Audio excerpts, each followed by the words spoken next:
Hello दोस्तों, एक बार फिर से स्वागत है आप सभी का मेरे इस चैनल घोसली के प्रोडक्शन पे। तो आज मैं बात करने वाला हूँ हिंडरबर्ग की जो नई रिपोर्ट आई है फिर से। उसमें बताया गया है कि जो सेबी की ऑफिशियल है माधुरी बच और साथ में जो धवल बच जो है उन लोगों की इन्वेस्टमेंट थी अडानी की एक ऑफशोर कंपनी थी। और जैसा कि मैंने पहले ही बताया कई बार कि ये लोग क्या करते हैं कि अपनी कंपनी के शेयर्स को लिस्टेड करते हैं स्टॉक मार्केट में और लोगों से पैसा उठाते हैं और फिर बाद में उस पैसे को ट्रांसफ़र कर कर एक कंपनी खोलते हैं ऑफशोर और उसे वो पैसा देते हैं और वहीं से फिर अपनी कंपनी के शेयर खरीदते हैं।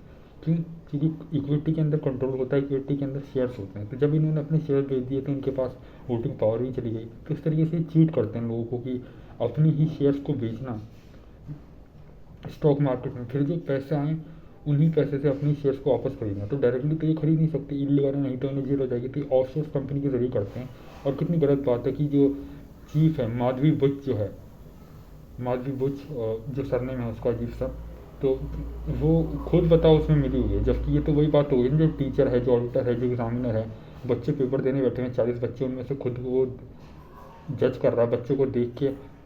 उसका काम है कि चीटिंग करने वाले बच्चे को पकड़ना और वो खुद उस चीटिंग करने वाले बच्चे के साथ मिला हुआ है। ये कितनी गलत बात है। तो इस तरीके से ये तो ऑपरेट करते हैं। और फिर सेबी के अंदर कोई क्रेडिबिलिटी कभी थी ही नहीं शुरू से।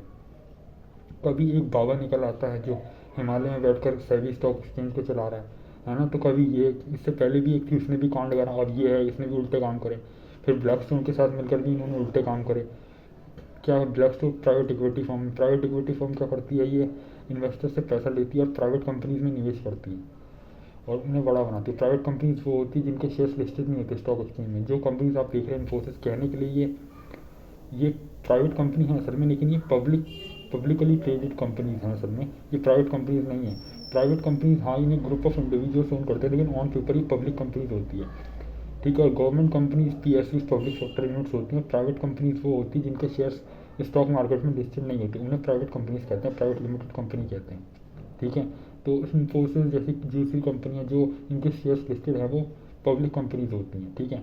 तो कहने के लिए पब्लिक है ऑन ऑन पेपर, लेकिन रियलिटी में वहाँ पे कैपिटल जिसके पास ज़्यादा पैसा है उसके पास अपने शेयर तो प्राइवेटली ही ट्रीट किया जाता है असल में। तो इसी तरीके से अडानी भी है, कहने के लिए एक पब्लिकली ट्रेडेड कंपनी, लेकिन एक फैमिली बिजनेस है। उसी तरीके से रिलायंस है। तो इसी तरीके से लोग मिले रहते हैं और रिटेल इन्वेस्टर का पैसा जो है बर्बाद कर देते हैं। तो इसे तो पद छोड़ ही देना चाहिए माधुरी बुच को।